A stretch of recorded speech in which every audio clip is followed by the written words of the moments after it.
আলোর প্রধান শিরোনাম। যমজ সন্তান কোলে মা বাবা, একটি মৃত, অন্যটি অসুস্থ। হামের প্রাদুর্ভাব। হামে শিশু সন্তান হারানো এক দম্পতির খবর উঠে এসেছে প্রতিবেদনটিতে। ঢাকা মেডিকেল কলেজ হাসপাতালের জরুরি বিভাগ থেকে বের হচ্ছিলেন এই মা বাবা। তাদের যমজ সন্তান রাইসা ও রুমাইসা দুজনই হামে আক্রান্ত হয়েছিল। রাইসাকে বাঁচানো যায়নি।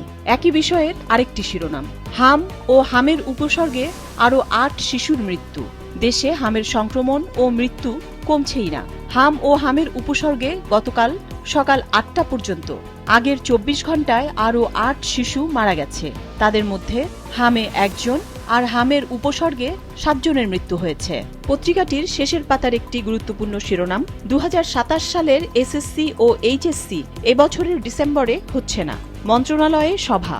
অংশীজনদের মতামতের ভিত্তিতে এসএসসি আগামী বছরের জানুয়ারিতে ও এইচএসসি আগামী বছরের জুনে নেওয়ার প্রস্তুতি। স্বাস্থ্য ব্যবস্থা নিয়ে বিস্তারিত প্রতিবেদন ছেপেছে সমকাল। এ নিয়ে প্রধান শিরোনাম, জ্বরের ৯৮% রোগীর ছিল চিকুনগুনিয়া। গবেষণা প্রতিবেদন। ২০২৫ সালে জ্বরে আক্রান্ত ৪৪২ রোগীর ওপর জরিপ। খবরটিতে বলা হয়েছে, ঢাকা চট্টগ্রাম সহ সারা দেশে গত বছর ব্যাপক মাত্রায় জ্বরের প্রকোপ দেখা দিয়েছিল। এর মধ্যে উল্লেখযোগ্য মাত্রায় চিকুনগুনিয়া শনাক্ত হয়েছিল, কিন্তু অনেক ক্ষেত্রে তা ধরা পড়েনি। সাম্প্রতিক এক গবেষণায় দেখা গেছে, গত বছর জ্বরে আক্রান্ত ৯৮% রোগী পরবর্তী সময়ে মশাবাহিত গুরুতর রোগ চিকুনগুনিয়ায় সংক্রমিত হয়েছেন।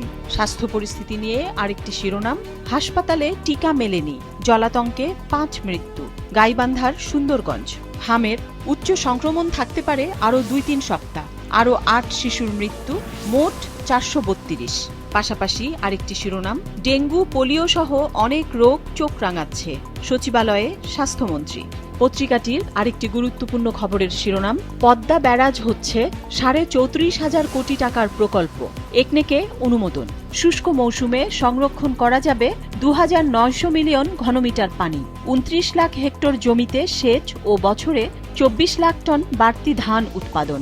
উপকূলীয় অঞ্চলে লবণাক্ততা নিয়ন্ত্রণ ও সুন্দরবন রক্ষা। আর্থিক পরিস্থিতি নিয়ে খবরের শিরোনাম, ব্যাংকে নগদ টাকার সংকট। যুগান্তরের প্রধান শিরোনাম, পণ্যের অগ্নিমূল্যে পুড়ছে মধ্যবিত্তের সংসার, নিশ্চুপ তদারকি সংস্থা। এপ্রিলে মূল্যস্ফীতি বেড়ে দাঁড়িয়েছে ৯.০৪%। যার আয় বাড়ানোর ক্ষমতা নেই সেই বড় বিপদে। মনে হচ্ছে ক্রেতার পকেট কাটতে অসাধুদের বৈধতা দেওয়া হয়েছে। ক্যাপ। দেশের জ্বালানি পরিস্থিতি নিয়ে খবরের শিরোনাম, ঈদযাত্রা নির্বিঘ্ন করতে তেলের সরবরাহ বৃদ্ধি, দেশে সার্বিক মজুত বেড়েছে। আসন্ন বাজেট নিয়ে বিস্তারিত প্রতিবেদন ছেপেছে কালের কণ্ঠ। এ নিয়ে শিরোনাম, রেকর্ড ঋণের বিলাসী বাজেট, বাজেটের পরিমাণ ৯.৩০ লাখ কোটি টাকা। খবরে বলা হয়েছে, ২০২৬-২৭ অর্থবছরের জন্য ৯,৩০,০০০ কোটি টাকার উচ্চাভিলাষী বাজেট দিতে যাচ্ছে সরকার। এই বাজেটে রাজস্ব আদায়ের লক্ষ্যমাত্রা ধরা হয়েছে ৬,৯৫,০০০ কোটি টাকা।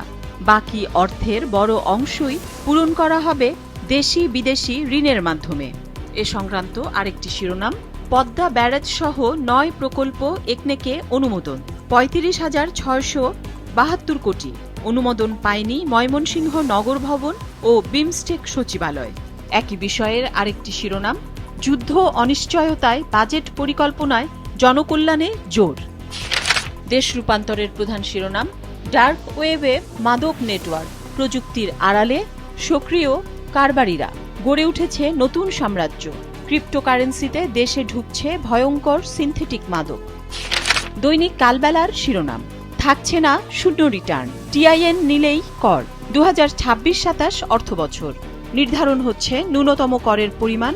পরিবেশ বান্ধব যানবাহনে মিলবে সুখবর।